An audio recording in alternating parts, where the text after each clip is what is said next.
The Monroe Doctrine is a foreign policy principle proposed in 1823 by U.S. President James Monroe. Its core idea can be summarized in one sentence.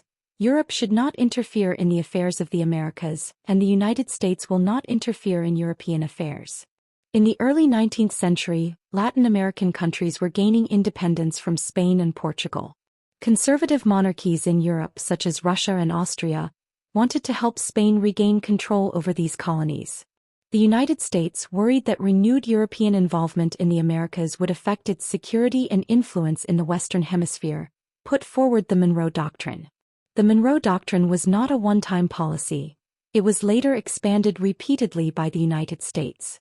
After World War II, it became part of America's Cold War strategy against the Soviet Union, aimed at preventing Soviet expansion in the Americas. This helped protect the independence of American states while establishing U.S. dominance in the region. In 2013, the Obama administration publicly announced that the era of the Monroe Doctrine had come to an end.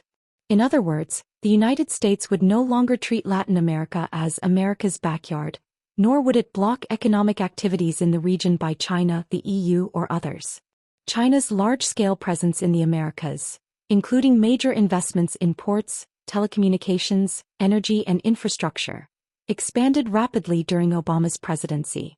China established not only deep economic and trade ties with many Latin American and Caribbean nations, but also strategic partnerships with Panama, Cuba, Venezuela, and Brazil. In 2017, after Donald Trump took office, he revived the Monroe Doctrine. During his second term in 2025, he made it a major strategic policy toward Latin America through specific diplomatic, economic, military, and immigration measures.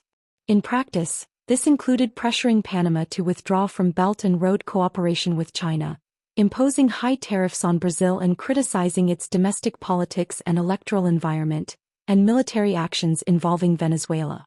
Trump did this primarily to reinforce U.S. dominance in the Western Hemisphere and respond to great power competition. His repeated references to the Monroe Doctrine came from his perception of China's growing influence in Latin America and the United States' loss of dominance in its own backyard. Therefore, Trump began to push back actively.